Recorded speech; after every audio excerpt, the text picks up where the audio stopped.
podcast in the world. The Roof Trollz. Finally, we are back. Roof Trollz. 5 Let's hours go. later. Yeah, and you know what's funny is because we were talking about going virtual and ending season 1, and every time we talk about ending season 1 of the Roof Trollz, we end up getting another guest that hits us up or like wants to go forward and do something. So I'm like, all right, well, season 1's concluding soon. So eventually we're going to end season 1.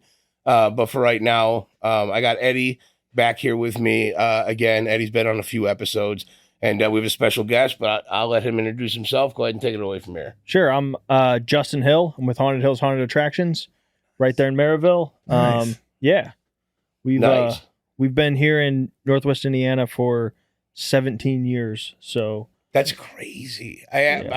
So this is our first conversation. Yeah. It's our first time sitting down with each other. Yep. And I had asked him because I didn't want to ask too many questions. Obviously, we're going into a podcast right now. It's better that I learn everything on the fly, which makes it more enjoyable for everybody. But I did ask how long they've been around. It was 17 years. Yeah. It's wild, dude. And you guys are big out here too. So since I've been in Northwest Indiana, your name gets brought up a lot. So I'm from Illinois originally. So most of the time where, we, when we think of haunted houses, we're always thinking of like Reaper's Realm or the prison, enjoy prison, it. Yeah. State prison Statesville. And stuff like that. But then when you get out here, they're like, oh, Haunted Hills, and I see you guys over there, but I have not been through there yet. So how do you even get into something like that? yeah. So, I mean, really, we like stumbled into it. So growing up, our house, so I'm like the general manager. My parents own it. I take care of all the creative side of everything, and they do the business. So growing up, everything in our house was always like entertainment. All the time. It was always singing karaoke, doing magic, doing whatever, performance, stuff like that. We were always in the talent shows. My dad was a musician essentially up until I was born. Then he didn't have time to be gone all the time. Then he was home. So my whole life was always just entertainment. It also was always like everyone around us was just always into horror. So I was born in the 90s. So my parents and their families were around for, the wave of 80s horror, the greatest stuff ever. Yes. So greatest films ever made. Yeah. 100%. So those were kind of brought on to me like super early. My oldest memory is, and I had to be like 4 years old, was in our old house, laying on the floor, eating hot Cheetos and watching Amityville 3D with my aunt. And I don't remember the movie. I just remember like the cover. It's got like a creepy hand coming out of the screen because it was like 3D and stuff. Isn't it funny though? Like when we were kids, that's how we gauge movies. Yeah. For the kids that are out now, like you guys don't have the movie theater, or not movie theaters, but the movie rental stores and stuff like that. So they don't have those. When you're a kid, when you go into those things, all you were doing is like trying to find the most ridiculous covers you can. I want to watch this. That's how you stumble across like Basket Case or Rumpelstiltskin, Blood Diner, Toxic Avenger. The old school Swamp Thing, like Absolutely. that. Yeah, those are those are classics. Yeah. I haven't heard Amityville in 3D in a long time. I know. I just went back and bought the 4K digital remaster for Amityville. It's one of my favorites of all time. Yeah. Great film. So anyway, we kind of fast forward. We always, Halloween was cool. It's a time when you get to dress up. Our neighborhood was also like popping around Halloween time. All the kids were out. All the houses are decorated. There'd be a few like yard haunted houses and stuff around and stuff. But it was almost like the neighborhood was like shut down on Halloween because there's so many kids outside. If you fast forward, I was about 13 at the time, 12 or 13. And we were throwing a Halloween party for my soccer team that my dad was also the head coach. And we had hung up some like bed sheets and stuff in the garage, not to decorate, but like to hide the lawnmowers and stuff because we're having a party in there. We don't want people like screwing with stuff. Yeah. And we threw some like red colored Caro syrup on there and put like run and die and stuff. Well, like no one really showed up to the party except a few of my like closer friends. And it was on Halloween. So then all these trick-or-treaters are walking up and saying like, hey, can we go through your haunted house? We're like, well, it's not really a haunted house, but it's also not really a party. So we'll just change gears and we'll hide around and hop out and scare you. And that was a lot of fun. So the next year we said, you know what, let's do a yard haunt. Let's other houses have had these. Let's check these out. And it all kind of happened at the same time that, like, same year we went to Statesville. And I found they were promoting a channel they have called The Days of the Living Dead, which is like a behind the scenes reality show about how they put on the haunted house. And that's where I found out, like, oh, this is a job. Like, this is a career that people can have, is working in haunted houses. And then we started our haunt, and it kind of just snowballed. Like, eventually we moved, more friends and family are involved. We're buying things, we're building things, till eventually the city of Portage is like, hey, you can't have 1,000 people standing in your front yard. Wow. Yeah. And it's like, well, what are we going to do? And they helped us to find a building for like 1 year, or really not even a year, like a month and a half. So we move everything from our yard, go set it up there.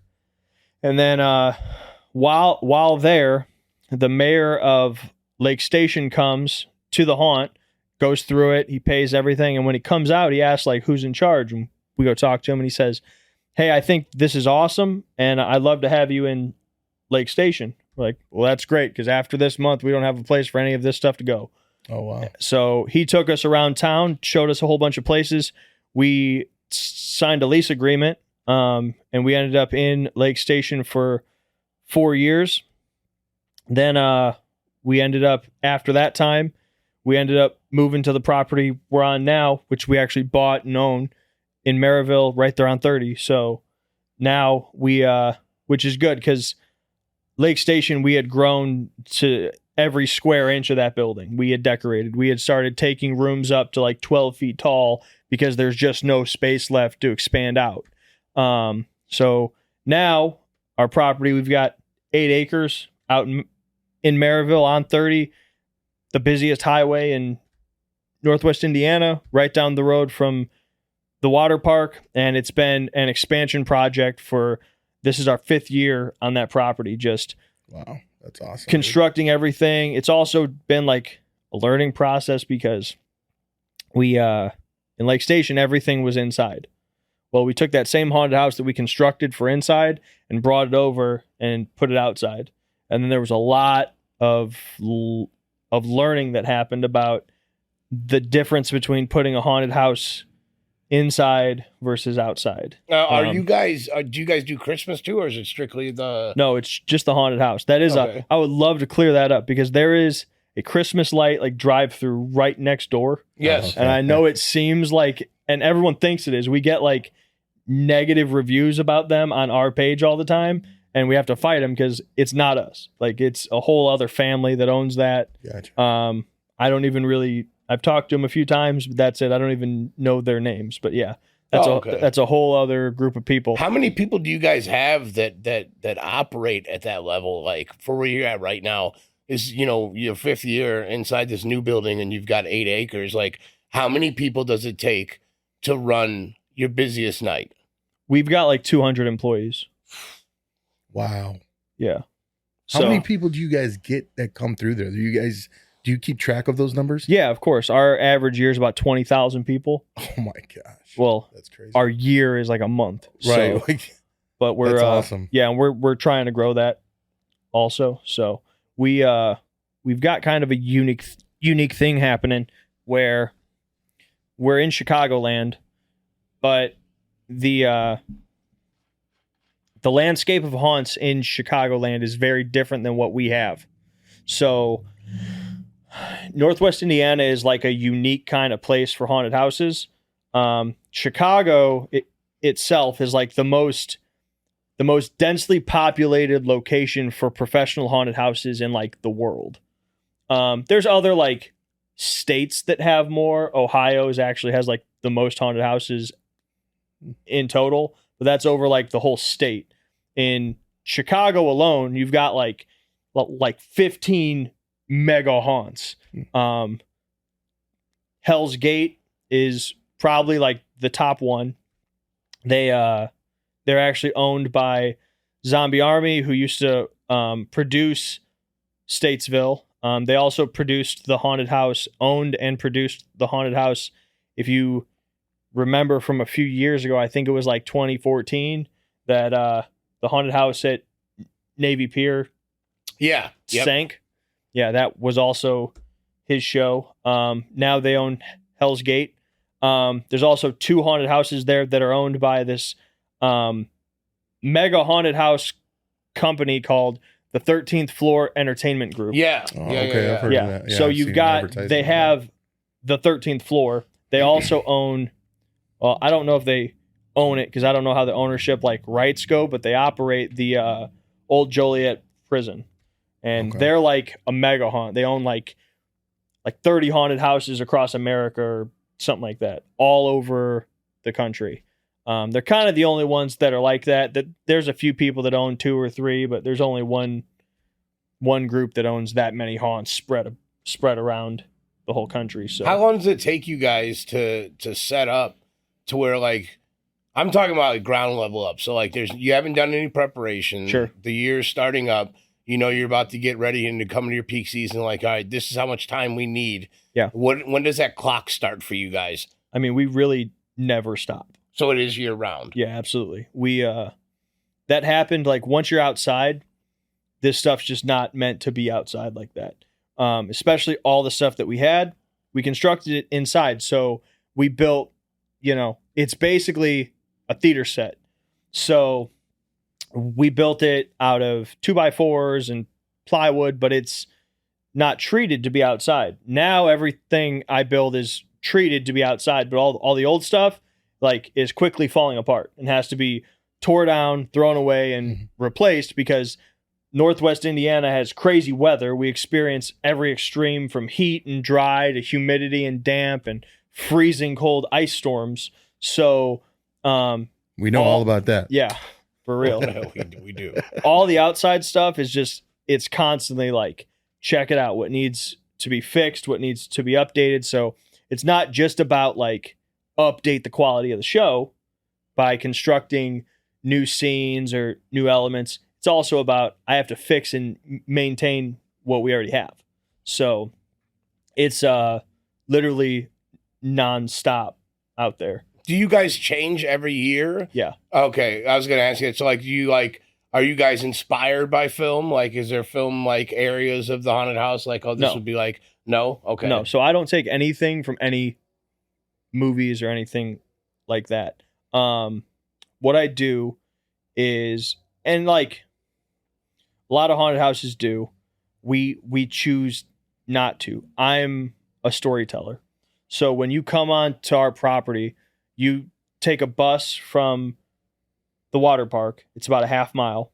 And then you get dropped off. When you get dropped off, the story starts right there. So you're getting dropped off in the town of Hills Hollow.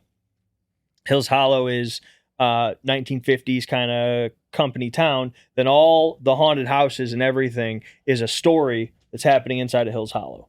Our kind of big bad that we have, a lot of haunted houses have like a main bad guy. It could be like the devil or some evil demon or a vampire. Ours is actually kind of unique, and I don't know of another haunt that has it. We've got like a corporation that is our main bad guy. It's the Truman Corp.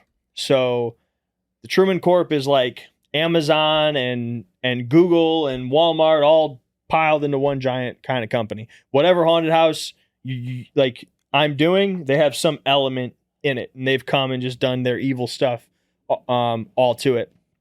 So when you're on property, you've got all kinds of stuff because I call it our lore, and our lore goes back thousands of years. So like a meteor striking and creating a lake and all kinds of stuff then goes to and these all have to do with like haunted houses that I have planned, that I might not have built yet, but I've planned them. So if I'm going to put in a miner, well, it might be one prop, but if it's a miner, it's eventually going to tie into whatever that mine haunted house is. So to me, if I write Hills Hollow Mining Co. on a sign outside just as a prop, eventually that Hills Hollow Mining Co. is going to be a story. It's going to have a haunted house, some foreman who started it, who worked there, what went wrong, what did they find, what did the Truman Corp do when they showed up. So like there's way deeper than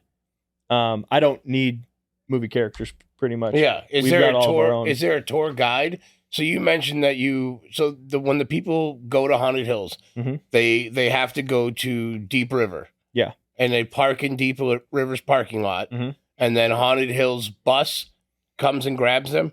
Yeah, so it's not a Haunted Hills bus. It's just like a school bus that we've rented from one of these shuttle bus companies. But yeah, so you'll park over there. Over there, we've got our security check because we wand everybody, check everything because we don't want any weapons in. That's mostly. It also keeps people from bringing like outside alcohol and drugs and things that just make for ultimately not a good time on the property. But yeah, then you climb on a bus, we drive you over, and then we drop you off. And then when you head back, you have to climb on that same bus. It takes you back. So once you're on property, like there's no one that's coming out and like reading you the story. It's a different kind of like storytelling. It's called like guerrilla theater.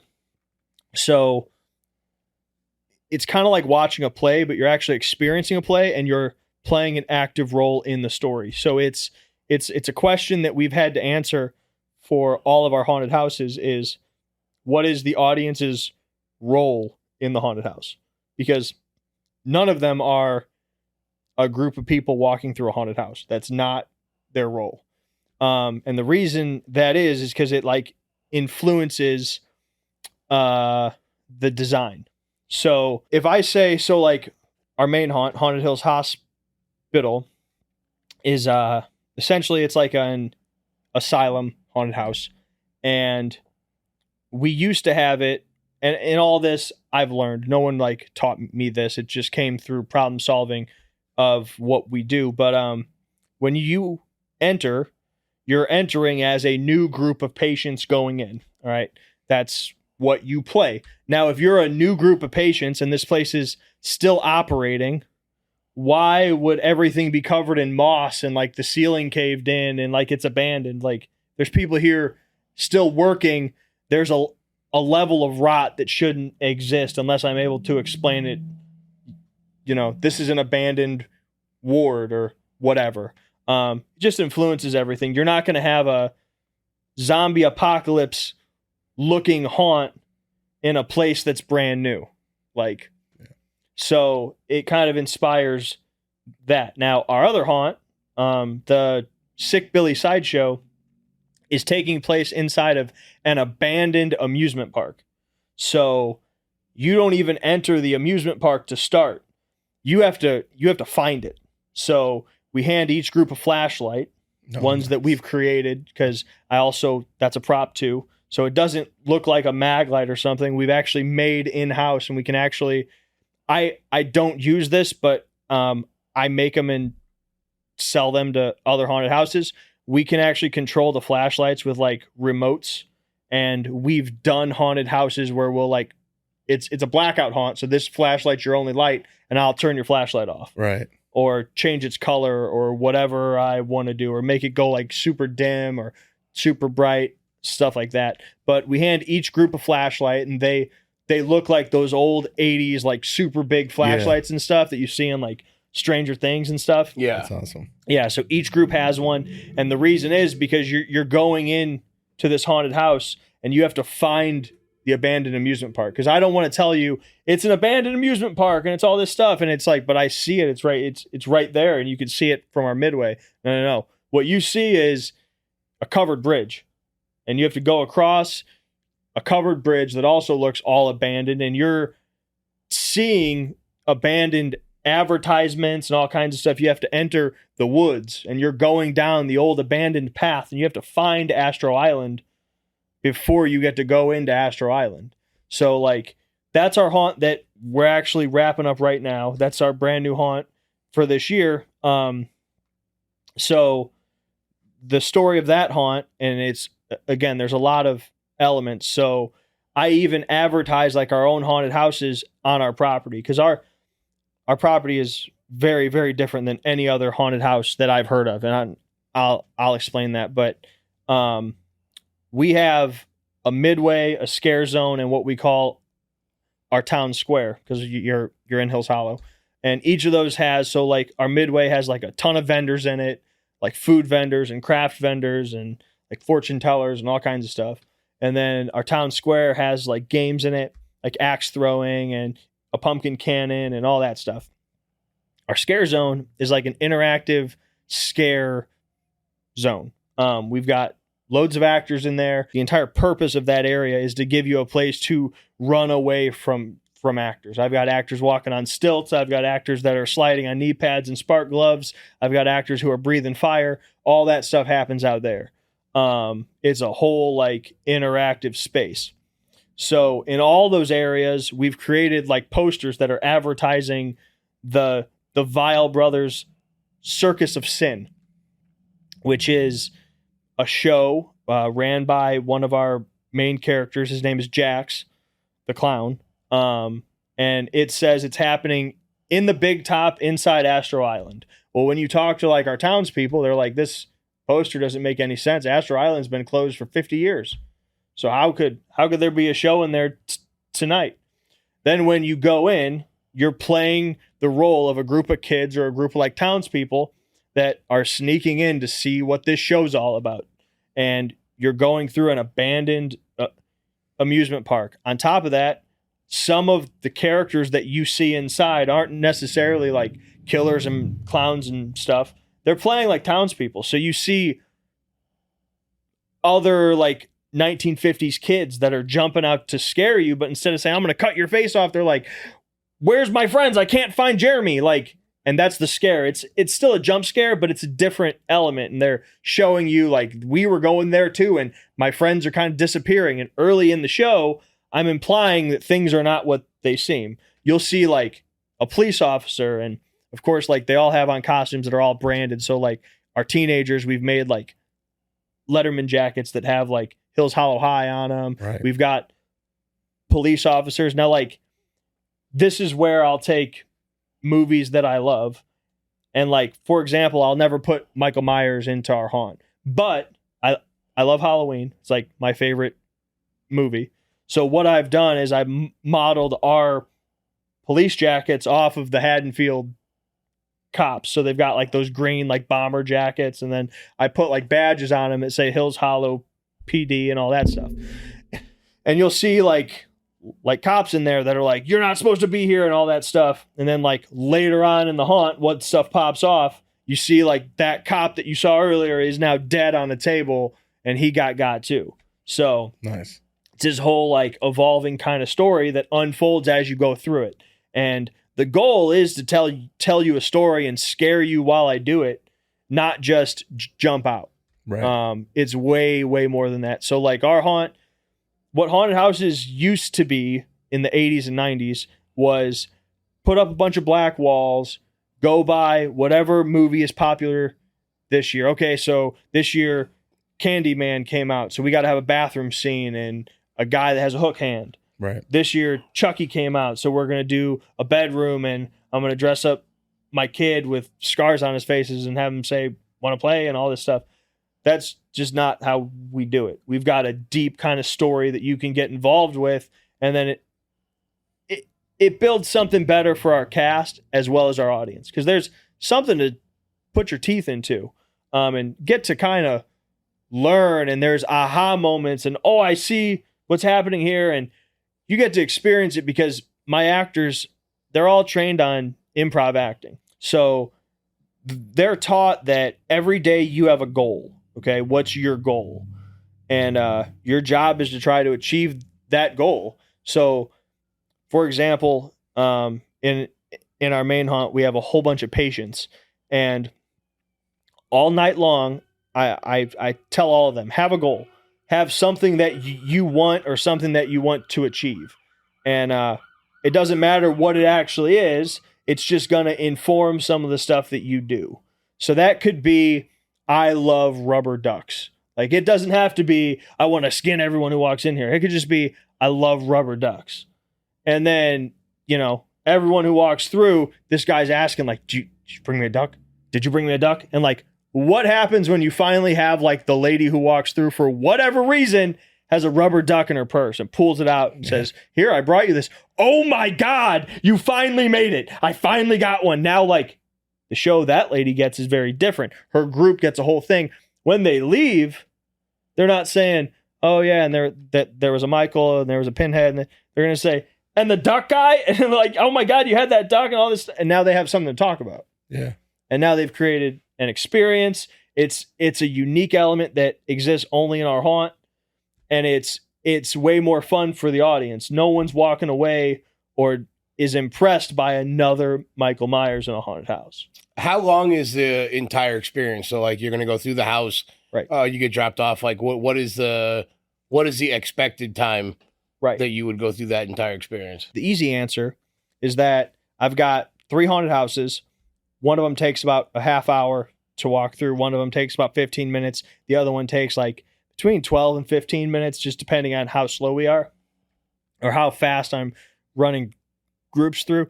The harder answer, which is honestly the honest answer, is that question is designed for other haunted houses. Because other haunted houses, what you do is you show up on property, immediately go grab tickets, and then jump in line. And then you're going to stand in line for an hour, 2 hours, whatever, while some people walk around and scare you. And you're going to go back and forth in these lines, and you're going to get into a fight with the people ahead of you or the people behind you because they're creeping up on you or whatever. We don't have that. So what we have is called a virtual queue. So when you show up on property, we take a phone number, and then you have to wait. But for one, you're in line for all 3 haunted houses at one time. And 2, while you wait, instead of standing in that line, you're free to go do whatever you want to do. If you want to eat, if you want to play games, if you want to check out our arcade, if you want to sit around our bonfire, sit and watch movies on our giant projector screen, go do that. Have a great time. And I'll send you a text message, and then you go right in the haunt.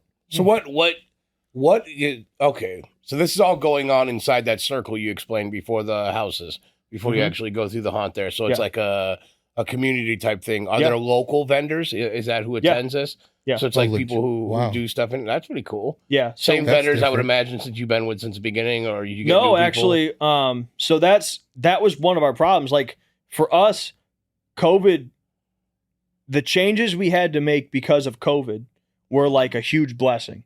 So, and it was like it came out of nowhere. We closed 2019, and when we closed, we had a huge whiteboard in our office. And I like wrote up on that board, I said, here's our problems that I see.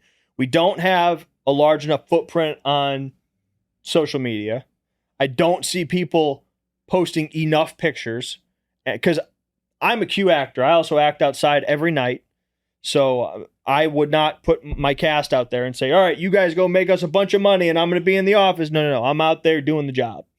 I play Jax. So I'm also like the front man of this band while also managing everyone with our team. So I have to be on every night. So what I wrote was, I know I'm taking hundreds of pictures every single night. I'm not seeing hundreds of pictures being posted. I know I'm taking tons of videos of the cool stuff that's happening out here. I'm not seeing those pictures online. On top of that, I'm also seeing, I'll see people post our pictures. I'll find them just organically. And then in the comments, people are going, oh, this is Reaper's Realm. Oh, this is the 13th floor. This is Midnight Terror. And I'm not knocking those guys, but that's my picture. I want the credit. I don't want you guys, like, I put in the work. That's my audience. That's my stuff. So if that's going to be promotion, I want it to promote us. So that was another problem. And then also, it was like every year I had to find new vendors because my vendors were not making any money. We had like our own merch booth, a 5-minute escape room. And I'd talk to like my other colleagues in the industry, and they'd say like, yeah, we've got, 300 people going through our escape room every night. And I'd go check, hey, how's our escape room doing? Oh, we did like 5 people tonight. And I'm like, 5 people, dude, what the hell? Yeah. Why isn't this working? So I started watching our audience, and our audience would show up, immediately grab tickets, immediately jump in line, wait in line, don't leave line even to use the bathroom because you don't want to lose your spot in line. And then by the time you come out of the haunted house, why do I want to pay $8 for a hot dog? Wendy's is right up the road and I'm headed that way. There's restaurants over there. Like, I'm not eating here. And I've been here for 3 hours now, even though the haunted house only took 45 minutes. I don't want to do 5-minute escape room. No, I don't need a t-shirt. Like, I'm just ready to go. They're exhausted of this experience. So COVID brought about, I can't have 1,000 people standing in a block in a huge group of people. So we have to figure something out. So we brought in that virtual queue, and it was like a light switch that just solved all those problems, because now they still have to wait, but instead of just standing around, they're going to go and do stuff. They're going to go buy food because they have time. They're going to go play our games because they have time. It's not that they didn't want to do it. They were just ready to leave. Now they just got here. Let's have fun. And then they go and do things. They're having a great time. And it helped out all our vendors. So after that, I had like the same vendors for a long time.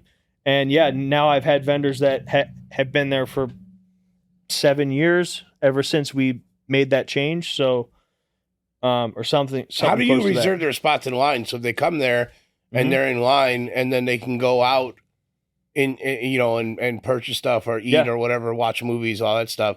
So how is their spot reserved? We have a digital platform called HauntPay that we run all the information through. So you give us a phone number, we enter you. It's all set up And with then our just queues text and them stuff. whenever you're ready.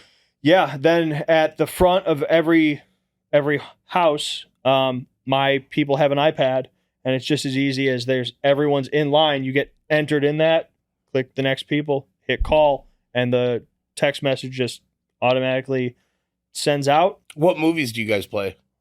All kinds of free stuff, old stuff, so that we don't get any flack. So Night of the Living Dead, because the copyright's screwed up on that, so it's free. There's old stuff. A few years ago, I found that I was doing too much of, let me look at what the other guys are doing. Okay, that I want to succeed, I need to do that too. And then I found that I was constantly chasing. And I just said, let's just build the place that we would want to be. Let's just, what would we want in a haunted house? Let's make that. And that's what I've been doing. So I took every element that I want. I have a fire pit. I don't have a fire pit because people are cold. There are better ways to warm up a crowd. I have a fire pit because I want the smell of smoke in the air. That to me is an element of fall that I want. My goal is to create the ultimate fall night experience. It's kind of funny that you're playing The Lost Boys because it's a huge inspiration to my outside environment. That whole scene at the start where it's like the super like buff guy that's playing like a saxophone, and that's like, the best part of the movie. I know it, dude. Yeah. But I still believe. yeah, That's my jam. all the kids are around, they're dancing, there's bonfires, there's rides and games. That mood is what I'm trying to create. Plus Halloween. You know, they still do this every year in California at the old pier here. They still they bring it out on the beach and they show That's it. awesome. Yeah, and people can go and see the sights and shit from when it was filmed. It's pretty That's dope. awesome. Yeah, I love the Lost Boys. Mhm. One of the classics of the 80s for sure. Absolutely. So yeah, every element that I add is about creating that ultimate Halloween experience. I have apple cider. Not because I'm like, oh, I'm going to make so much off apple cider. I sell it for like $1, dude. I just want people to have hot apple cider around a bonfire with their kids and families. That is important to me. It is important to me to play scary movies outside. I don't charge for them. Just go have a seat and enjoy this while you wait. We do an event called Fall Fest. Essentially what it is, it happens it's on our haunt nights, but it happens in the daytime from 11 a.m. till 3 p.m. And it started out as trick-or-treating through the haunted house, just for kids. We only charge $5 a person. And what it is a huge Halloween festival. We bring out a live band. This year we've got Party Foul. They came out last year and they were a huge hit. So we got them on again. I've got a guy that's out there doing like free magic shows. I'm out there eating glass and breathing fire and all that stuff. And that's all free. Well, I mean, it costs $5 to get in, then all that stuff's included. So, and then we do trick-or-treating. We moved the trick-or-treating from in the haunt to outside in like our midway to benefit our vendors, because we used to charge like $5. Then it was just to cover the cost of candy. But it was like, man, I can't really provide a lot of candy for $5. And I don't like that. Again, I'm doing this for the trick-or-treating, but I can't invest a bunch of money either. I don't have it. So, I mean, as the haunted house, as the Halloween kind of people, I want kids walking out with a bag of candy. Right. But it was like, I can't do it for $5. Or like, I can, but you're getting 100 like dum-dums. Yeah. And then like kids are like, this candy sucks. Yeah, right. So instead we started bringing on like local sponsors and vendors. I don't charge them anything. I tell them all it costs candy for kids. That's all you have to bring. You get to promote your business, bring candy, right. then the kids get loads of candy and everyone's happy. How do we get involved in that? Simply tell me you want to do it. Well, yeah, we want to do that. Yeah, we would love to put together like little treat bags or something like that for the kids. Yeah, Yeah, I absolutely. wear my twisty I'll, mask and everything. I'll shoot you an application. Yeah, absolutely. Just because then I have it down and we can get you a 100%. spot. Yeah, we want to get involved. Yeah. And it's also, can we go back though real quick? Because Yeah. I know you just casually walked over the fact you said you're going to chew glass. And Yeah, spit that's fire what out. I. But I'm going to go ahead and bring you back to that now. I wanted so, to ask that. so too. you're going to chew glass and swallow spit. it. You must and have some and good swallow insurance, it. man, because eating Yeah. glass is probably It's tough. It's awesome. Yeah. that's awesome. Yeah, and then Yeah. you spit fire out. So the whole fire. When you said it earlier, you know what it reminded me of when you were talking. You were like, we got people on stilts and we're doing, blowing fire and shit. I was thinking of Batman Returns. Yeah. They come out of the Christmas tree. It's kind of like that. Yeah. Yeah. Yeah. That's amazing. Yeah. That is amazing. And when is your media night that you were talking about? So that's our media night is not open to the public, but it's Sorry on. for you. Yeah, it's on September 20th. It's only open. So we started for years and years. We've always done our like dress rehearsal, get everyone out, throw costumes on, and now's the time we're going to turn the show on because our actors go through a month of training every year. So before the haunted house opens, this isn't show up that night and I'm going to show you how to scare people. No. You're going through training classes, like more training than I've went through for any job because it's every weekend throughout the month of September. So we've got our auditions always happen the weekend before Labor Day. That's always our audition week. And in auditions, a lot of people get like scared of it because I say auditions.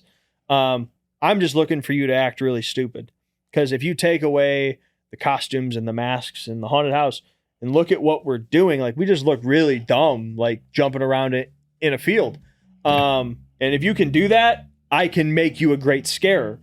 The greatest hurdle for an actor is like in a haunted house is like what you're doing feels really, really weird. You have to go and sometimes the scare is not going to hit. And unfortunately, if we're going to be the best haunted house, you can't jump out and scare and they go, yeah, you suck. You go, yeah, I know. And just go back in your hole and be like, I hate this job. That's not going to work. You got to know what you're doing. You got to be a professional. There's no such thing as an off night. So we go through a month of training. At auditions, we just give you an improv thing or we just ask you to do something really stupid and just show us that you're willing to look dumb. Because if you are willing to look dumb, you'll be the best scare actor ever. I scare people with no one in the haunt because the construction is made to do that. But let me empower you. I can't empower you if you won't give me anything. Then from there, they go through our actor classes. So there's a whole day of actor classes. I start with movement. So my whole thing is I have to teach these actors to move like a monster. Because when you walk into a haunted house room, especially one like ours, you're not walking in and stopping in a room and then I put on a 3-minute play and then you move on to the next one. That's not how it works.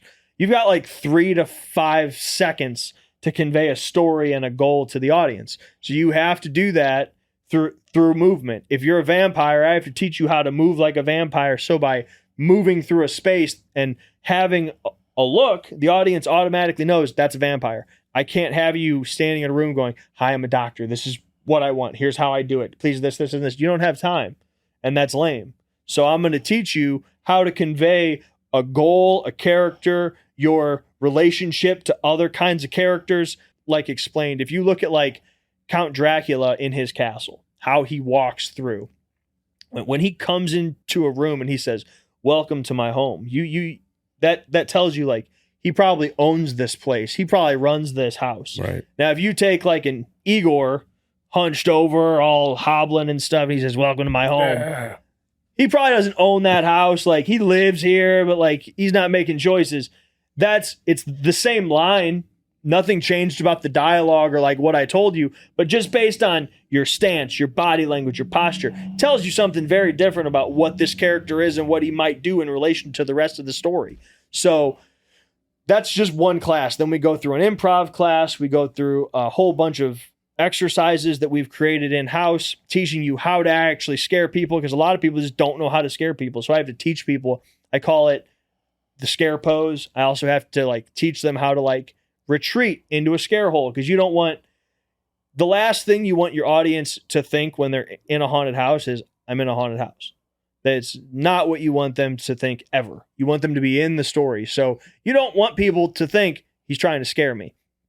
So like what I teach my cast, it's kind of a mantra. I call it scare, retreat, repeat. I'll go into this in a second, but when you come out and scare, you're scaring like to the front. You don't just then turn around and walk back into your hole. You got to retreat away while also scaring. Because if you're a werewolf, you're not going to, and then just turn around and walk off. Mm-hmm. Like you got to be a werewolf, but also get away from the audience. Because otherwise you're just standing in a room waiting for them to leave. And that's super weird. So scare, retreat, and then repeat. Because we know how a group works in a haunted house. People, for some reason, people think that haunted house owners don't know that the scared people stand in the middle. We do. We super know that you stand in the middle. So we always explain it as like an Oreo. The front is the really hard guy because he's leading you into the unknown, leading you into darkness. The back is another hard guy. The front we call the rock. The back we call the anchor. And the anchor is always followed by darkness. Anything that we've experienced could come after me again because I'm in the back. Those people in middle, that's your sweet cream. They're soft and they're easy to scare. So we always try to hit that middle. We use creative ways. You're not going to jump scare the rock or the anchor. You put a big guy in the front or back, you're not going to jump scare them. They're expecting it. So it takes skill and finesse to get those people. But if you can drop the rock or drop the anchor, that whole group is going to be terrified, climbing over themselves, trying to get out of the room. It's a whole process. Me of the way you explain it. I just keep thinking of like Monsters Inc. Mm-hmm. Yeah. I was thinking about that too. Yeah. Go through that process like you're like Mike Sully. Like that's awesome. Man, you have a lot of passion in this. I could tell. Oh yeah, I mean it's beyond passion. It's like years, man. Addiction. Yeah. So but that Oreo, going back to the Oreo, man, I'm getting hungry for it. You like Oreos? It's like but it's fun how just you run a completely different type of business, and then like how you break it down and analyze it. It's cool because in all businesses, especially as a business owner, we have to evaluate our clientele and stuff like that, and it's just cool to hear how you guys evaluate yours as well. Yeah. And that it goes year round, because I figured that it went well past and well before Halloween, but I had no idea that it went like all year. Yeah. And I mean, that's so prepping the haunted house, all that stuff, it does go all year. We also have, so like, this is a great point. So for a long time, we struggled with getting our numbers up. We had a good haunted house, and then we couldn't figure out the advertising. We couldn't figure out, how do I get more people to come to this haunted house? We just couldn't kind of grasp that. So I started analyzing everything, and I came up with this. I'm sure I'm not the first one to come up with this, but I like developed this idea on my own. I'm sure there's some theory in a book that they teach you in business school, but what I've essentially come up with is in any business, not just haunted houses, any type of business, there's two ways to make more money. You either increase the amount that someone spends on your product, or you increase the amount of users that use your product. Now, haunted houses, every time we talk to haunted houses and they talk about making more money, all they're concerned about is the gate. How do I get more people through my haunted house? We realized I can't figure that out yet. And a part of it seems to be spend more money that I don't have. So we started attacking that other route. If I'm doing 10,000 people and they're all spending $10, I made $100,000. If I can do 5,000 people and I get them all to spend $20,000, my bottom line's the same and I had 5,000 less potential problems. So we started attacking that, started putting a lot more into our haunted house or into the experience. That's where the axe throwing, the head toss, the archery, gel blaster field, our pumpkin cannon, our high striker, our vendors, all that other stuff, that's where that all comes from, is us trying to, we know we're going to do X amount of people. Let me try to get them to spend more money on our product because the other way that haunted houses always try to get people to spend extra money is, well, I'll just raise our box office. Well, people don't want to spend that much to get into your haunted house because they're not thinking about when I'm there, I'm going to do X, Y, and Z else. They're just thinking, well, there's this haunt over here that's $15 and there's this haunt over here that's $90. I don't know if it's going to be $80 much better than this haunted house over here, so I'll just go to this haunt over here. We didn't want to keep raising our price because we would go to haunted houses and walk through and be like, really? Like $35? That's what I got? So we didn't want that experience from our audience, so we started adding things so that they would spend more money on property. One of the things that we've done was we took our gift shop, which forever we just sold like our t-shirts and shot glasses and hoodies and that stuff, and we turned it into a full like retail horror store. So anything we can find that is horror themed, and our horror store has movie stuff, everything that's licensed. We have autographs in there that you can buy. Nice. We have like collectors kind of like masks and stuff, all licensed. Everything you could possibly want that's licensed or horror. If you're a horror fan, you should be checking it out because it is, as a horror fan myself, I love everything that we have in our shop, and like I have to keep myself from like going and just buying all of our stuff. But we started opening that every weekend, and now I mean it's open every night of our haunted house, but it's also open every weekend throughout the whole year. It's on property. We call it Wicked Wonders, and we've got like a rotating kind of stock. There's constantly new stuff coming in. Along with the other half of our business is our production house. We call it Haunted Hills Productions. So we started this like 7 years ago. And essentially it started because I wanted stuff for our haunted houses and I didn't have any money to buy it. So I found out there's a whole bunch of videos where people show you how to make stuff like masks and all these things. And you can make them for cheaper than you can buy them. Sweat equity is something that we have a lot of. So we've always been like, I might not be able to pay for it, but I can sweat for it. So we started to produce a bunch of masks. Then we started to make costumes. There's a trade show that happens every March in St. Louis. It's called the Trans World Halloween and Attraction Show.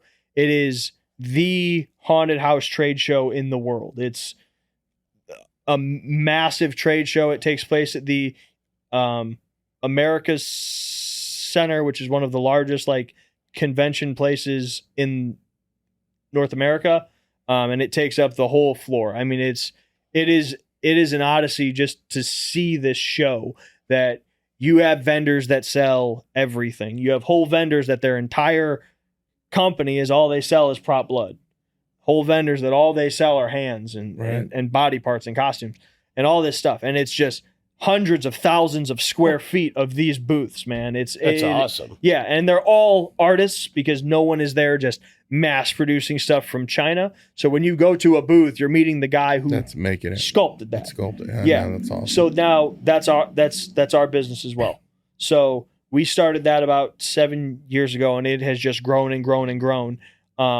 We're doing business with, I mean, every theme park except for Disney because they make their own stuff. We're selling stuff to Halloween Horror Nights.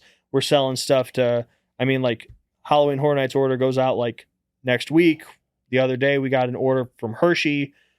We just got back from Halloween Horror Nights. Last year we went there. I went to Orlando. I was at Universal for Halloween Horror Nights. Yeah. So great time. Then that's like kind of like a dream come true. Like it's been a crazy ride because like I grew up watching like YouTube videos of certain people in the industry, Alan Hops and John LaFlamboy, who owns Hell's Gate. Now, like those guys call me on my birthday. Like that's wild. Like you start out at 12 watching some dude's YouTube channel who lives in Texas. You never think you'd meet this guy, and now he like has your phone number. That's insane. I started out watching promotional videos for Halloween Horror Nights of Jack the Clown and all this other stuff. Now there's YouTube videos. One of like my favorite ones, I guess I'm biased, but the whole promo was for the Terror Tram in Hollywood. And all that's in that video is my masks and characters from Jordan Peele's Us. And that's super sick. And it's masks that I sculpted, I poured, I painted, with it being in Hollywood too. And on the Terror Tram, my masks are being used in the Bates Motel. Oh, no way. The real one. Like, so if you start a timeline of horror, Psycho's in there somewhere. Yeah, 60s. Somewhere down that line is my masks going into that hotel, into that Bates house, all that stuff. That to me is really cool. And I mean, at this point, we're selling props, masks, props, costumes, and bodies, animatronics. I mean, we just shipped a pallet of animatronic props to England. We ship stuff to China, Australia. I mean, like every country, it's constant, and we're getting orders in constantly from huge. You guys huge make parks. animatronic props? Yeah, like of movie characters? No, all our own stuff. Yeah, original stuff. Yeah, everything's original. I don't get involved in like the movie stuff. I know there's a market, but for one, that is like a license that they would come down on. Right. For sure. But two, collectors of that stuff are like, I'm not that good at sculpting to sit there and recreate, well, this is Michael from 10 minutes and 36 seconds of Halloween 4. Like, I'm not that good. So. Well, I collect animatronics. That's why I asked.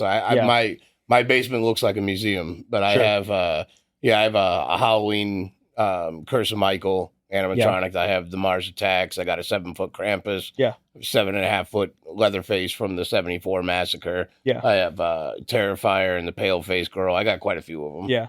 Yeah. Like ours. So those ones, I'm guessing they all probably came from like the Party City Halloween store. Yeah. Spirit Halloween. Yeah. So, and those are cool for sure for like fans.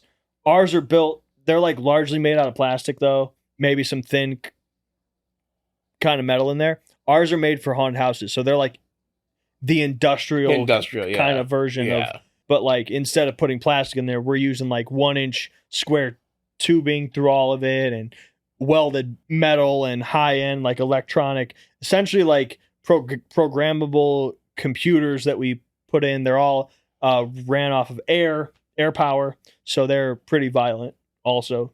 But that's what haunted houses want. Super violent recreations of things that they can't have an actor do. Like we made one. So this year, 2025, was actually like our first year as an animatronic company. We made, I think, 3 of them last year just to see, let's start to get into this. And this year at the trade show, we actually brought a whole new booth.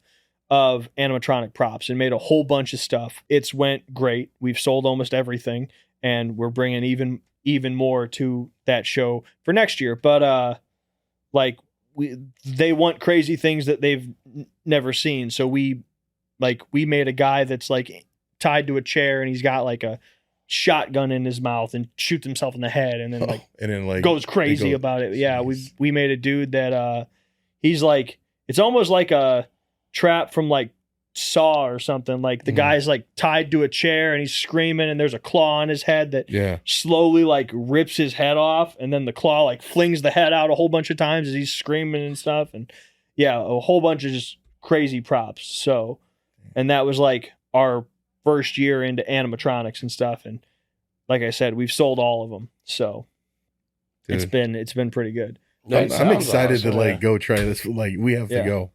We're gonna go. We have to go. We got to go as a group or something, or a team thing. We said with the media night, it'd be nice to go there. And Revens is actually terrified of haunted houses, so it'd be nice to go and GoPro everybody, and then we walk through there and do the whole thing. That'd be cool. Showcase it, kind of showcase the environment, and then all the people you have working there. It'd be awesome to go around and see all that stuff and get into character with them and grab some cool content. And so you could do a lot of videos. With that stuff, man. You could do a shit ton of marketing. Imagine a drone, like during your peak, like you're going on and you just like bring a drone over the whole thing so you could see the lines of people, all that. Yeah, it would be so cool. Yeah, ours, and that's what's kind of cool about ours is like, it's like go watch, if you've ever seen the movie Hellfest. I know it's like a slasher that came out. It wasn't a huge hit. I think it came out in like, I don't know, 2018 or something. But there's a part where they show up at Hellfest. It's about these kids that go to like a haunted amusement park thing. And there's all these haunted houses, and then some guy's in there and he's an actual killer and starts slashing everybody. But there's a part where they show up at the park and it shows like an aerial shot. It's like that's what our haunted house is like, and I've like modeled it off of that because that's what I want. I want Scooby-Doo like Spooky Island, like that's where you're going. So like. Our music outside, it's like a club.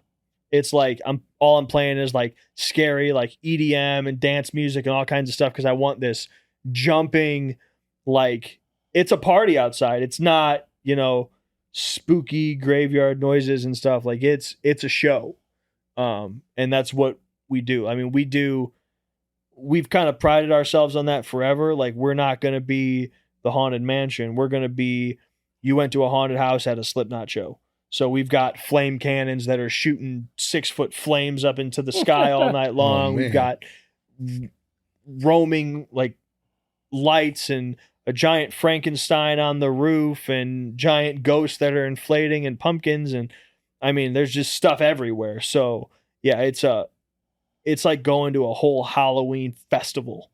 But there's also a whole bunch of scary actors outside. So when do you officially open up to the public? September 26th. Is the public okay? And then how do they go about getting tickets? How do they find you? Where do they go? So they can either go online to hauntedhillshauntedattractions.com, and then right on top of that page, there's a link. Get your tickets online, or you can come. We have them on site. Same thing. You can just buy them online. Is there a price difference or anything like that? No, it's all the same price. It's all the same price. Some people, how some places do that. Yeah. Buy them online, get a better deal. Yeah. No, it just gets you in quicker if you buy them online. So, yeah.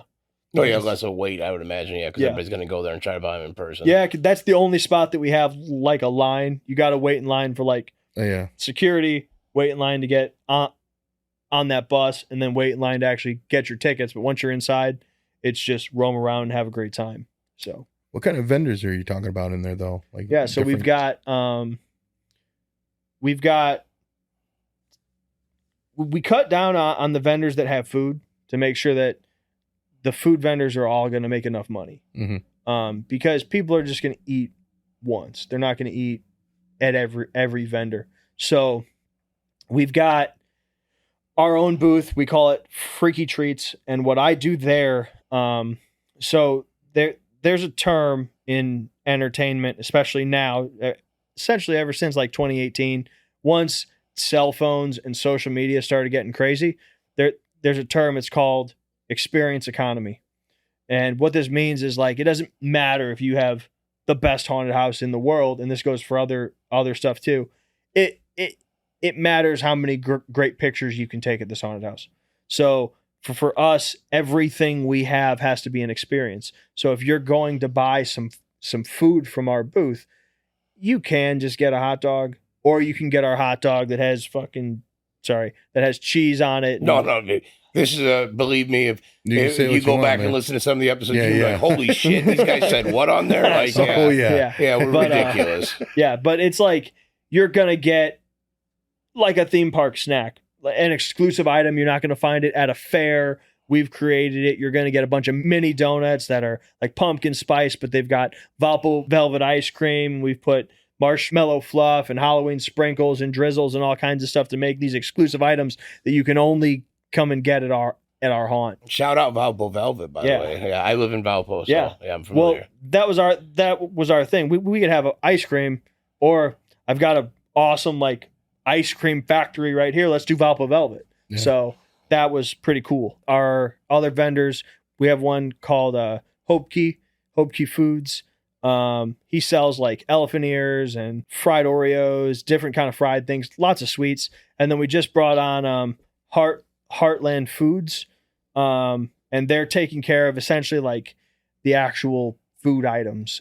We just brought them on, so I don't know exactly what like the menu is yet, but when I asked them like, what do you sell? They said, essentially they sell everything you've ever seen at a fair. I told them that I want them to, like, I've got plenty of, we're selling novelty stuff, that dude's selling sweets. Yeah. Take care of my like actual, I want to eat items. Right. So they're taking care of that.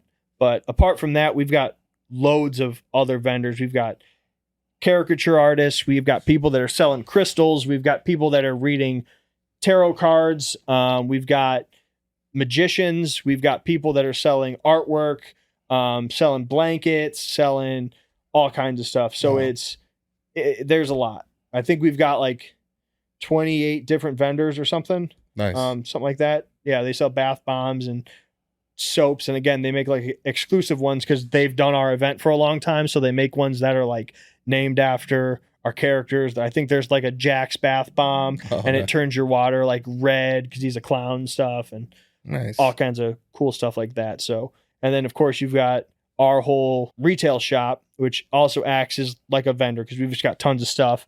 And then next to that, we also, I think arcades are awesome. So I reached out to some guys I know, and they brought out, we've got a whole like vintage coin arcade as well. So again, if you just want to spend your time playing video games. Yeah. That is awesome, man. It sounds like a great night to remember. Like, well, that's why that experience. That's why that question of how long is it is very hard for me to say, because it is a full night. Yeah, if you want to soak it all in, you're going to be there for a while. Yeah. You can get a fast pass and run through the haunts, but I truly think you're going to leave feeling like you missed out. Right. And like you said, we're able to do all those things in there. We don't have to go right away into the haunt. Yeah, I mean, I would want to try all those. Take your time. I mean, I heard all the games. Yeah. I'm like, let's go do that. You know, like. Yeah, it doesn't. Yeah, no, go have fun, dude. Nice. And then once you get that text, and like, so other haunts that are like a scream park, and like this again goes to like my experience. I've been to other haunts that are called a scream park, just like ours. But I don't like where they're like, we have 13 haunted houses, and you go into a haunt in the front, and then it goes haunted house, queue line, haunted house, queue line, haunted house, queue line. To me, that doesn't feel like 13 haunted houses. That feels like one giant haunted house, and you just broke it up with lines and changed themes. I like our version. You go through a haunted house, then it spits you back into our midway.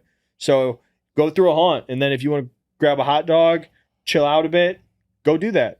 And you go to the next one. Go to the next one whenever you're ready to go, man. So you don't really get kicked out of there or anything. No, like it's just when it's time to close, then we go through our list and start asking everyone, hey, did you go through? Like, you better go. At this point, do you guys usually close on a night? So Fridays and Saturdays, we close our box office at 11. And at 11 is when, like, usually we'll give it like an hour. Because we say we close our box office. That's when we quit selling tickets. Yeah, I mean, somebody could have bought them at 10:55. Yeah. Right. And we don't like to turn those people away because customer service to us is huge. We're a family business. We all still have day jobs.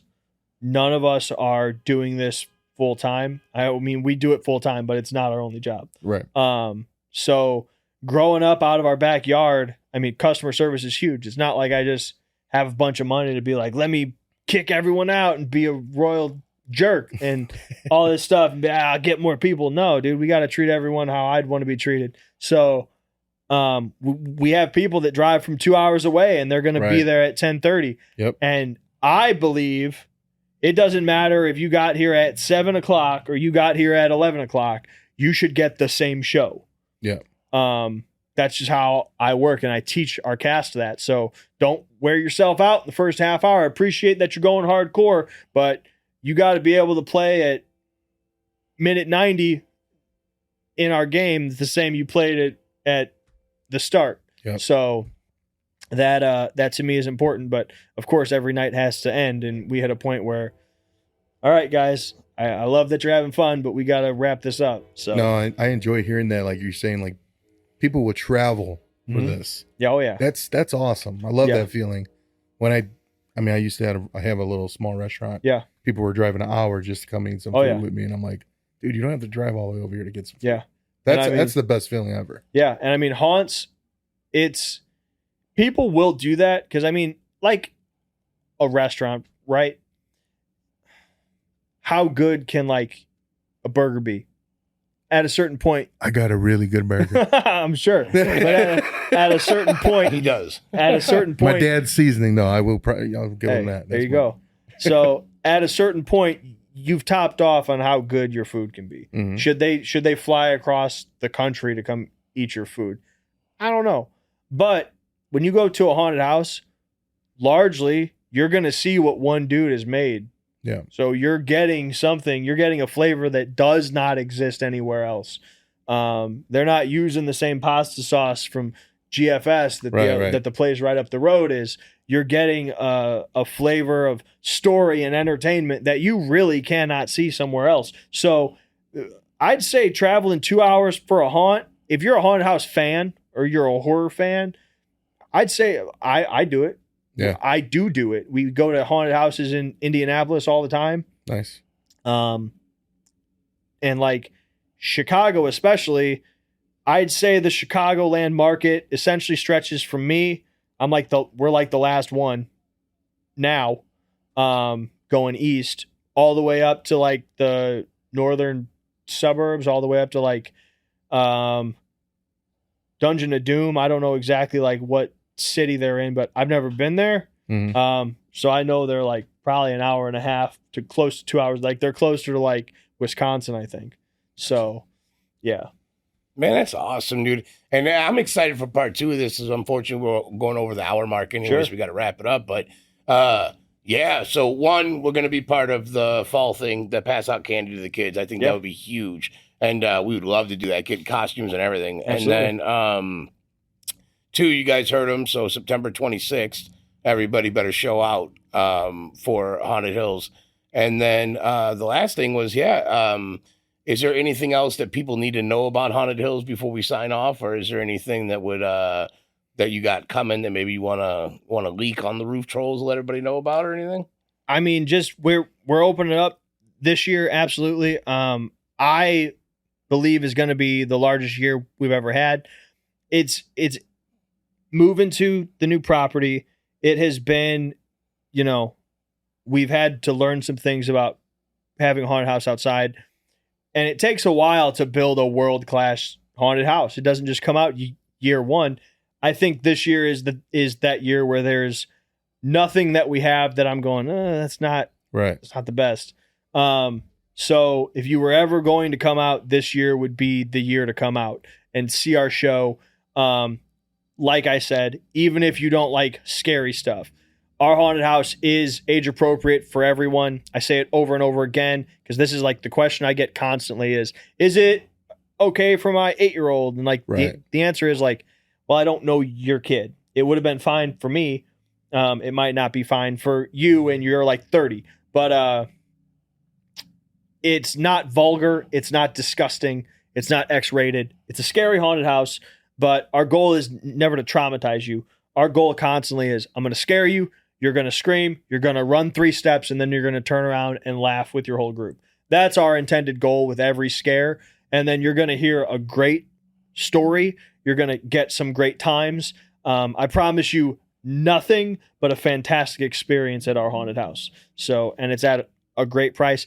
And if you really don't like anything scary, come to our Fall Fest, because there is nothing scary. We do in our haunted house, we do lights on guided tours to show you the artistry of our haunted house, how we build it, how we like create everything. We give you trivia, for example, like the roach room, we hand glued over 2,000 cockroaches onto everything.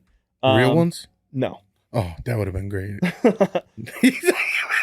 No. Just crunchy everywhere. Yeah. But you get stuff like that. But our Fall Fest, if you truly do not like scary stuff, come to our Fall Fest. It's only $5. We've got trick-or-treating for all the kids. We've got tons of entertainment, tons of food. And it is just a celebration of what we think is the greatest time of year, in the greatest place to do it, Northwest Indiana. So there's something for everybody. Awesome, man. That's well, awesome. Thanks, Justin, for coming on here. We really appreciate it. Thank you guys for having me. Thank you for inviting us to the media night, because we're definitely going to jump on that. Yeah.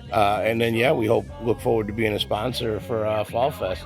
And everybody listening or watching right now for the Roof Trollz Podcast, make sure you guys show out for that. How long does it run? From September 26th to when? November 2nd, I believe. Look at that. Even after Halloween, you could still hang out. So all the way to awesome. November 2nd. I love that. Can't wait to bring my family. Yeah, man. It was fun having you. Eddie, nobody gives a shit you were on here. As usual, guys. Yeah. I'll see you on the next one. Peace Thanks. out.